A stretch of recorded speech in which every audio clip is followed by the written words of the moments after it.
Welcome to the LetterStack podcast. The LetterStack podcast is the only podcast you need to listen to if you want to learn how to build, grow, and make money off a newsletter. We are going to talk to the top 1% of newsletter creators worldwide. So, regardless of what niche your newsletter is on, there's always going to be something new you will learn on the LetterStack podcast. So, stay tuned for more. Welcome to episode 2 of the LetterStack podcast. This episode is with Nathan May. He's one of the best people you could go to learn how to scale your newsletters through paid media. So if you want to go from zero to hundreds of thousands of subscribers, Nathan May has done it with some of the best newsletters you have ever heard of. The Neuron, the Rundown, Bootstrap Giants. You might want to stay tuned for this one. Welcome to LetterStack. We are on episode 2 and I have Nathan May with me who's going to teach us about how to scale your newsletter through paid media. Nathan and I met in Austin in February and I told him, man, you've got to come to the show and make sure that our viewers and subscribers understand how and when to get started with paid media for their newsletter. Now Nathan runs the feed media, which has worked with some of the biggest newsletters, the Rundown, the Neuron, Bootstrap Giants, you name it. So he actually has experience scaling from zero to hundreds and thousands of newsletter subscribers. So he's going to actually give us a breakdown on when do you get started with paid media on newsletters and what's the right way to go about it. So first things, welcome to the show, Nathan. Hey, thanks for having me. I'm excited to do this. Absolutely. And before we get started on newsletters, Nathan, I understand we both have some shared battle scars working in consulting. So would you mind just sharing your experience briefly on before you started on newsletters and the feed media, what was your work experience like, and could you talk about how you stumbled into newsletters and founded the feed media? Yeah, I guess I did probably 3 things before TFM. So one, when I was super young, I was like, 14 or 15, I built this company called Block by Block, and we built custom Minecraft maps for famous YouTubers. That was the first thing I ever did when I was a kid.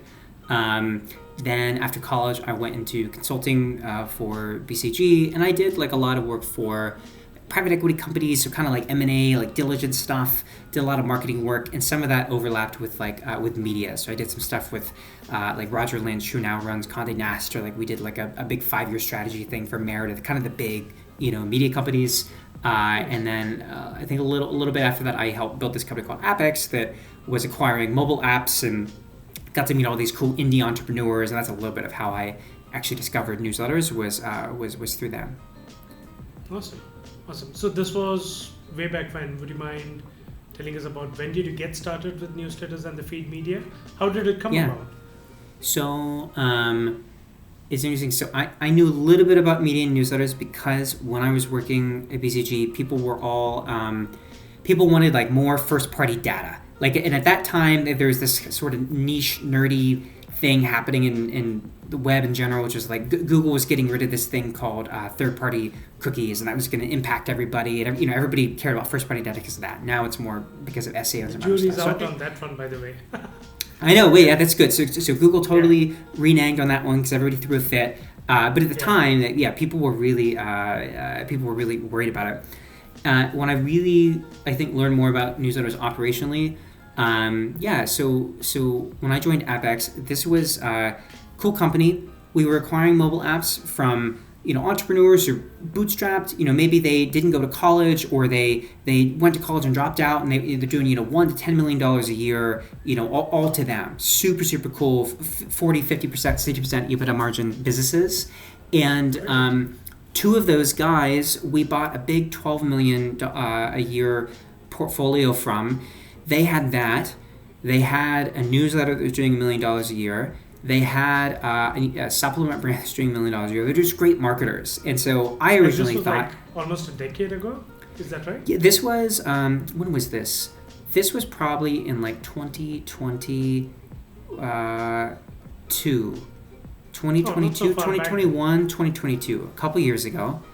Great. And I thought like mobile apps are like like widgets. They're like, oh, like this is cute. And then I got into that business like, wow, these are like, this is serious. I mean, these are awesome like entrepreneurs.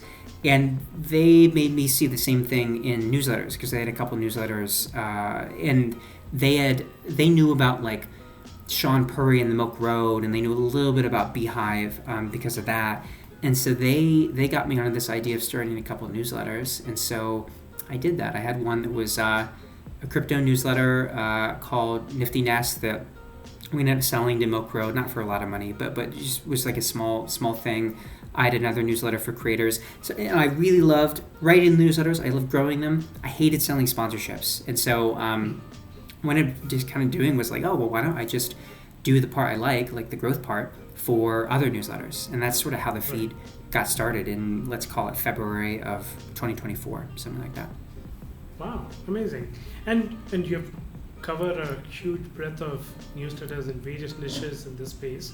So I believe you've been fortunate enough to work with all of these. So I believe, at LetterStack, most of our audience are early newsletter creators.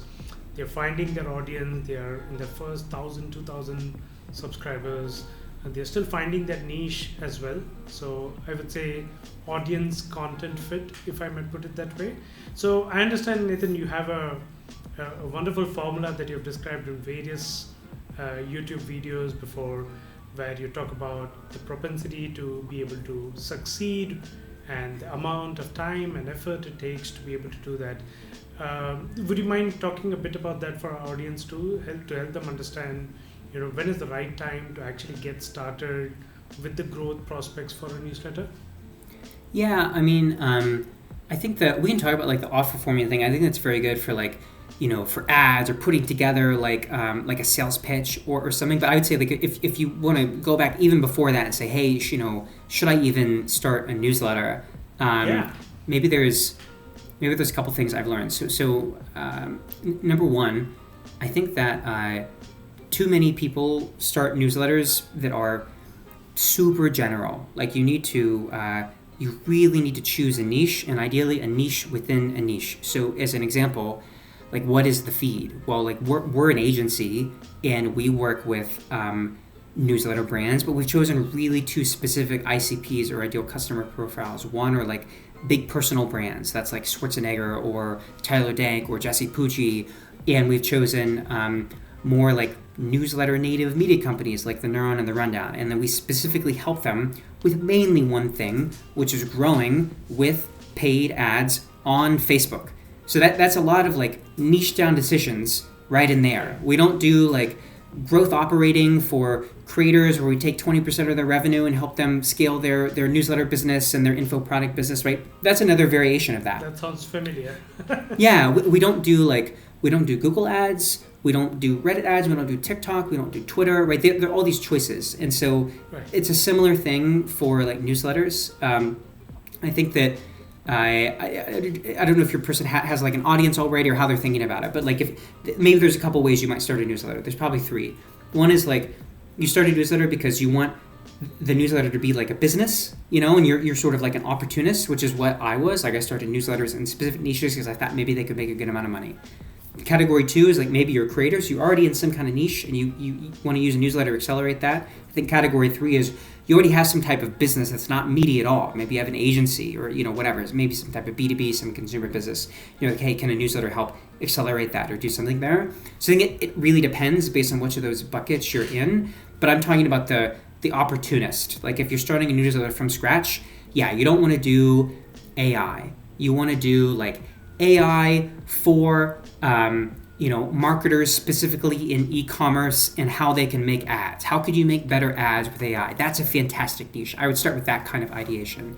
And that itself, considering you tell me that this is a sub-niche, but that itself is a very big niche with a lot of players in there. So that's sufficiently broad enough for people to get comfortable too. If they're thinking, this might be too niche or too small, right? Yeah, I think that's fair. There's tons of examples of like two of my friends, Ollie and Alex, they run an agency that is 2 years old, does multi-seven figures per year, and a lot of their niche, a lot of what they talk about is just AI for ads and D2C. Like that's great.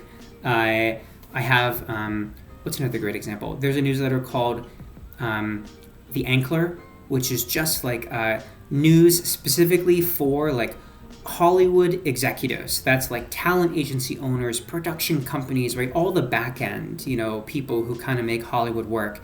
Because it's B2B, they're doing, call it somewhere between $5 and $10 million a year, basically on, I believe, a subscription and an events business. And they have a portfolio of newsletters.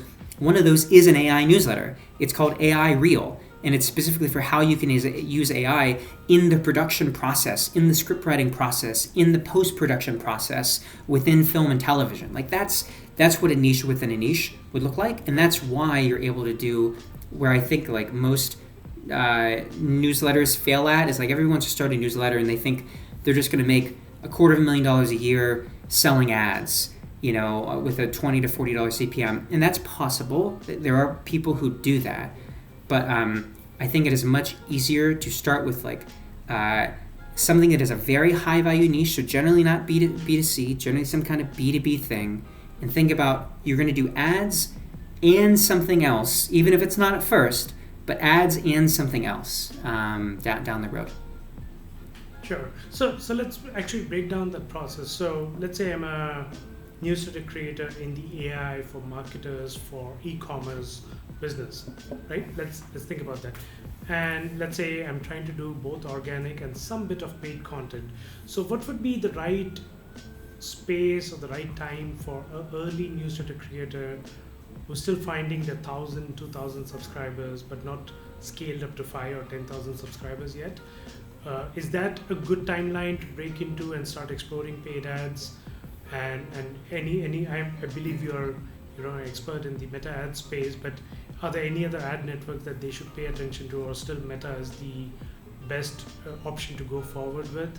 And what is the mindset typically that they need to have to understand how to get into this in the first place? Would you mind talking about that, Nathan? Yeah. So if you've picked a niche, you're like writing your newsletter, and you're like, how do I grow it?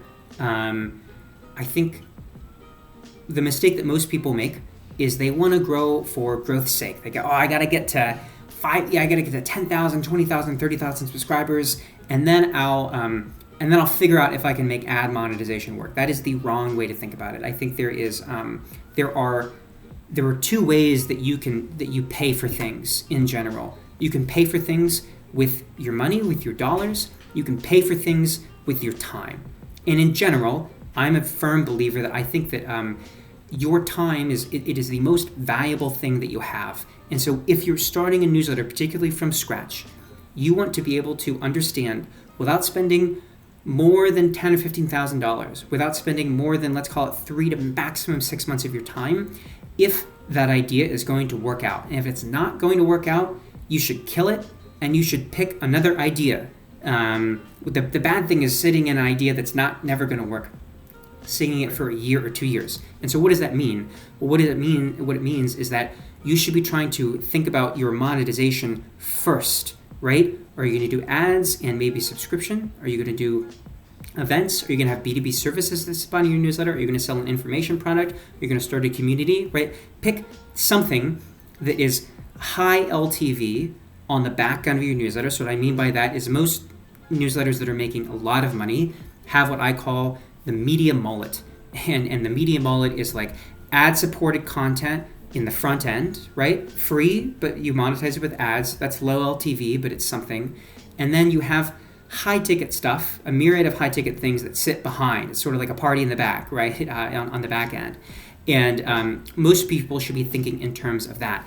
And so the idea is whether you do it via paid or organic, you should be able to have a good understanding by the time you get to 5,000 subscribers what the average revenue per subscriber that you're making is. So if you're doing sponsorships, you need to test some sponsorships as early as 1,000 subscribers. Doesn't mean you have to close somebody. Just put somebody's logo in there and see how many clicks it gets, and try to take that to somebody and see if you can say, hey, cool, we did this much. Would you just want to do a test for $50, for $100, and choose your then high LTV thing? Let's say that's coaching. Let's say you're in. We'll pick D2C again, and you've worked with a bunch of D2C companies, and you have a D2C newsletter. You could probably find 1 to 5 people who would pay you $500 to $1,000 a month on your list of 1,000 people. That's how you start to validate an idea before you've tried to pay to get to 10,000, 20,000, 30,000 subscribers. I'd highly recommend that approach.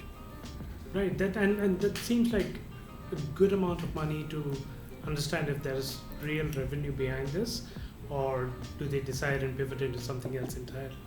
So I think that's a good test, Nathan. Thank you so much for that.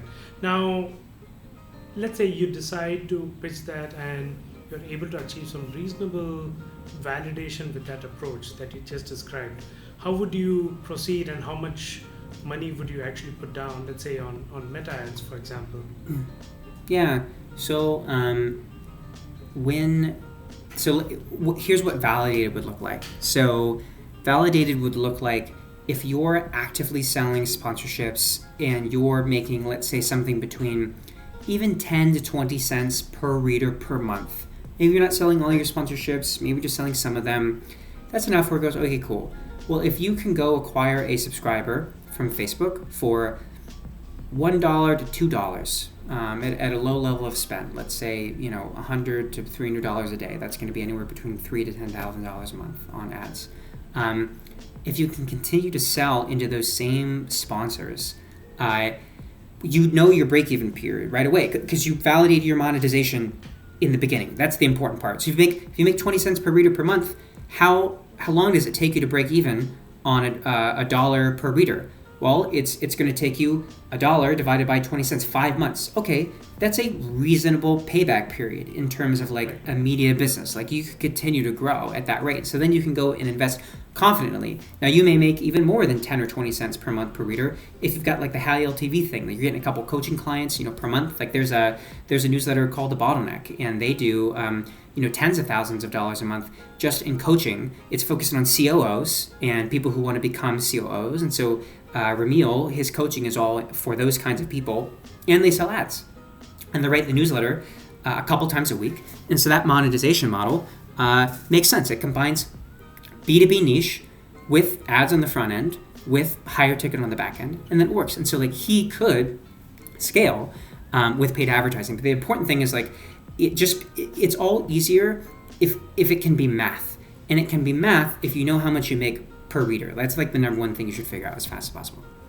Right, and the math that you explained hopefully gives enough context for anybody looking to decide, okay, how long can I burn money on this, or be able to put money on this to be able to understand if they're going to break even or not. So glad that you did that.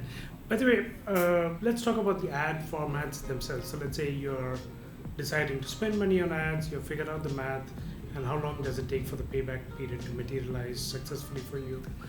I believe you have talked a lot about UGC content and social proof related content formats. Would you mind talking about, at such an early stage, what formats work well? Because they don't have high subscriber counts at this point because they are early, but they do have validation in terms of, okay, there's some semblance of signals from the audience itself that this is a great offering they would look to buy.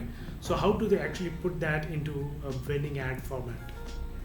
Yeah, so there's sort of three components of like an ad. I mean, I think the simplest answer actually, if you're just getting started, copy other people's ads. Like your goal as like an operator should be to try to monetize as quickly as possible. You don't need to have to master and be 10 out of 10 execution out of ads right out of the gate. You just need to have something that works. And so if you were to go look at the big ad accounts like the Rundown or the Points Guy or 1440, you'll see all kinds of ads that are mock-ups of basically tweets or Reddit or Google searches, like all these kind of like social hacking ads where they or notes ads where they kind of look like user interfaces you've seen before, so they can stop the scroll so you'll read the copy, and then the copy is about why you should join the newsletter.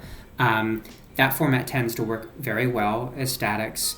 The other two formats that work quite well are what I call text over video ads, which are sort of B-roll with static text over it. And then finally, UGC, just somebody organically, like authentically talking about why they like the newsletter. So that's the format. That's like what vehicle does my ad go into? Beyond that, there's the angle of your ad, which is like who who are you trying to talk to? So as an example, if I'm, the Rundown or Superhuman or the Neurons, some of the big AI newsletters, there's not like one type of person who reads my newsletter. There's like 20, 30, 40 different types who read for all different kinds of reasons.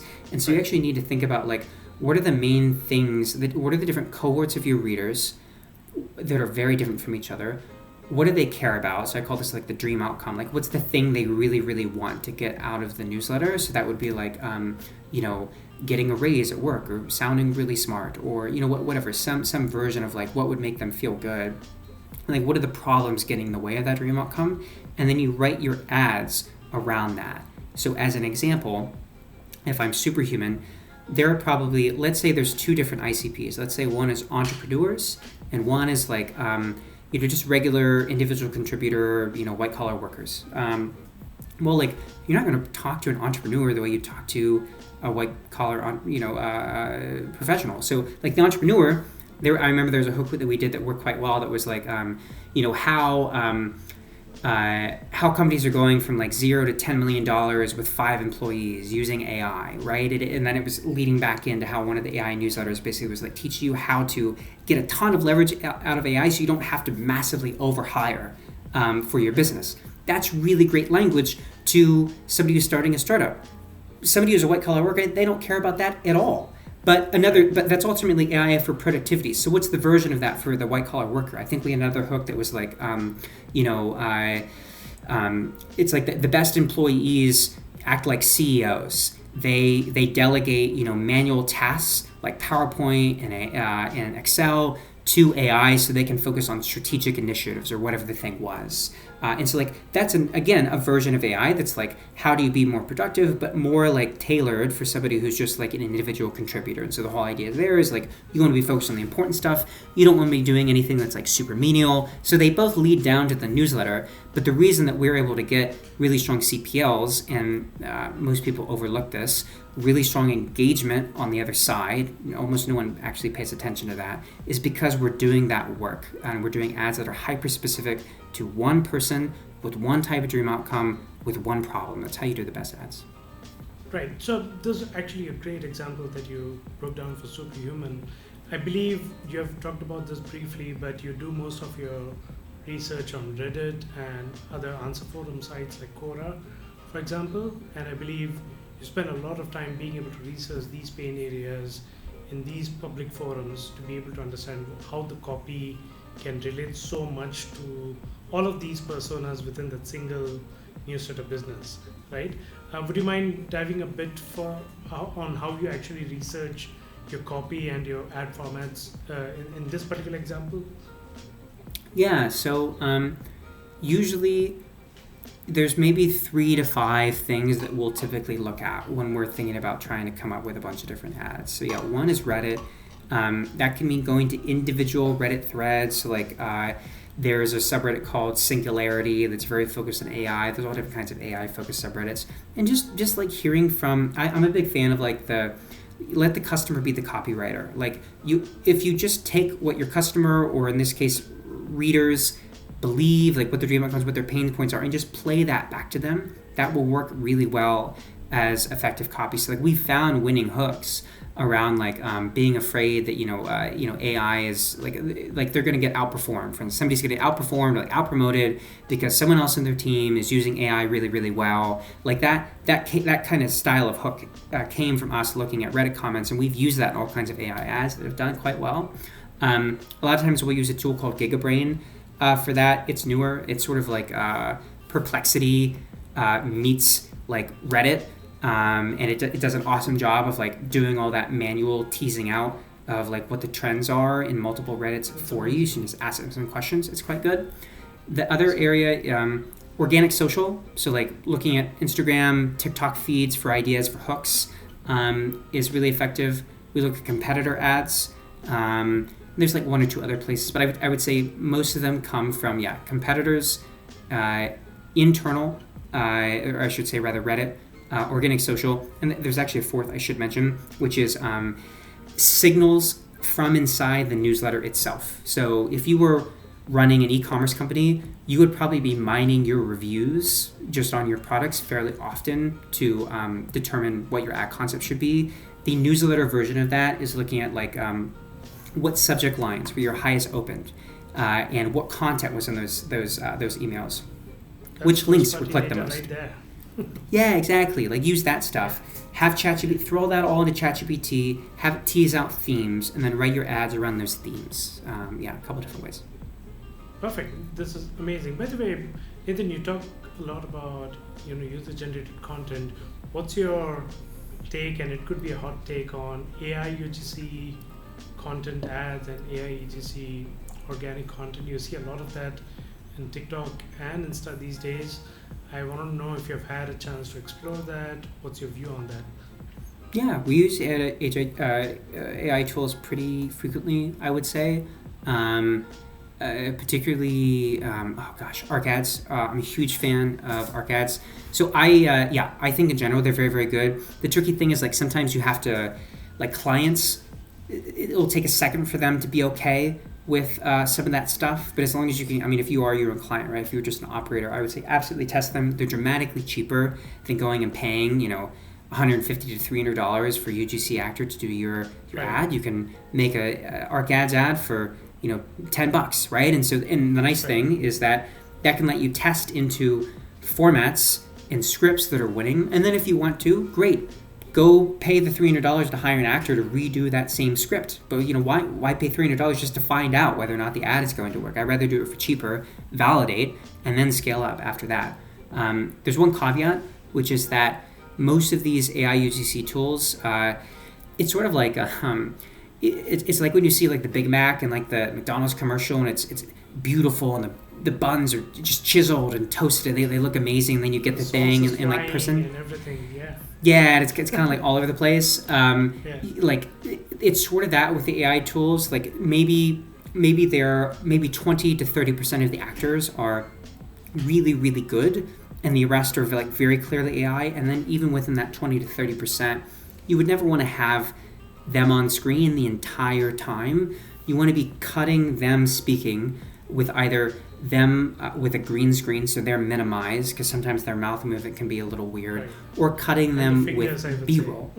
The fingers can be weird. Cutting them with B-roll as well. So B-roll of your newsletter, of whatever, something related to your ICP. If yours AI, maybe be an AI tool or something, so that they should not be 100% share of screen throughout the full ad.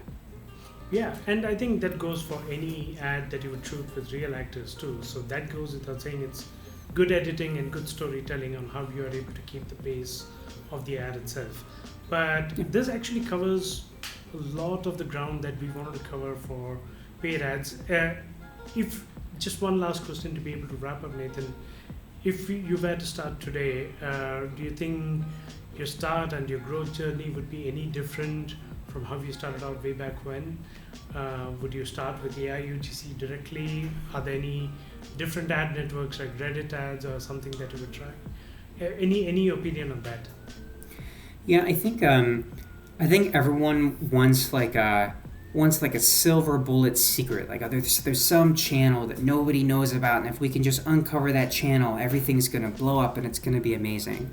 And it's not really how it works. So the nice thing is that like a lot of the playbooks that are around exist in a way that is public and often is free. Like you can go look at 1440's ads or the Rundown's ads like right now and see what like good newsletter ads look like. If I was starting like a newsletter from scratch today, I would start by playing, if I did not have a large organic audience, which if you have a large organic audience, I would say stick to whatever niche you're already in. But if I was literally starting from scratch, I would choose some niche that either helps people save money or make money or learn or do better in their job or in some kind of luxury hobby. So basically, you want to work with people who have a lot of money. So like the Daily Upside focuses entirely on financial advisors. The Ankler I mentioned before is the business side of the Hollywood, sort of the Hollywood scene. There's what are other newsletters I should be thinking about? I think there's a newsletter that's called Freight Waves that's purely on like the logistics industry. Like you want to get deeper into like niche B2B where the CPMs and you can sell ads for like a lot of money, or you could do more prosumer, like if you can do some kind of coaching or info product business on the back of it. So any kind of like AI copywriting, or I'm not a huge fan of this, but like crypto or like trading. There's big trading newsletters like MarketBeat and Bullseye Trades. Like those companies make a ton of money from just teaching people how to trade. Those kinds of things, those are the niches that you should be choosing. And then I would, I would grow with paid ads, almost religiously measure the quality of readers and ARPU, average revenue per user on the other side, make sure people are actually buying. And I would validate the idea within 3 to 6 months. If I couldn't validate it, I would kill it, and I would choose another newsletter in a different niche. Awesome. But this was a ton of information packed within like 30, 40 minutes of what we went through. Nathan, anything else as a closing notes that you would like the audience to know? Yeah, I mean, I just would, I would say, like, I would just reiterate some things I said before. Like, you want to niche down, you want to figure out monetization as fast as possible, try not to spend more than a certain amount of money or a certain amount of time. Like, everybody's like very, very excited about newsletters right now, and they should be. But there's a lot of people who are trying things that aren't going to work, and that's fine. Not all ideas work, but the important thing is like you want to set guardrails to those types of ideas. And so I think like if you're trying to get deeper in the space, then like I think we do a good job of like putting out a lot of free content. We do a lot of workshops with Beehive and kind of free decks and newsletters and stuff to help, I hope, teach people about like basically open. I'm a big fan of like try to make your free stuff as good as other people's paid stuff. So like we open source our whole paid ads playbook, so you can go learn how we develop ads for like the Rundown or Schwarzenegger's newsletter. Or if you want to go see, we did a $270,000 product launch for a 15,000 person newsletter, and this newsletter called Bootstrap Giants. If we look at like how we came up with the product, and like how did we write the sales emails and the sales pages, and like how did we research with the customer and like validate that was even going to be a good idea to launch, like we have a whole playbook on that. If you're a founder and you've got a company like a B2B services company, you're like, how do I use a newsletter to grow that? That's how I built my agency, and I just open source the things I've done there. So we try to be good stewards of that stuff. Yeah, and I love the fact that you don't gatekeep these secrets. You let people figure out, because even after that, the hard part is to be able to be persistent in executing and bringing out that much value for months and years if possible. So I'm so glad that you actually came on the show, Nathan, and shared all of this value. I would encourage all our listeners to be able to go back, check out the feed media, and if you figure out all the things that Nathan has actually talked about, I want you to check out the feed media and see if you can collaborate with Nathan, because man, the kind of names that he has on his roster are impressive. So I would love for one of you folks to be able to do that with Nathan all over again. But thank you so much for your time, Nathan. It's been a pleasure having you here, and thank you so much for recording with us. Yeah, thanks for having me, man. Thank you.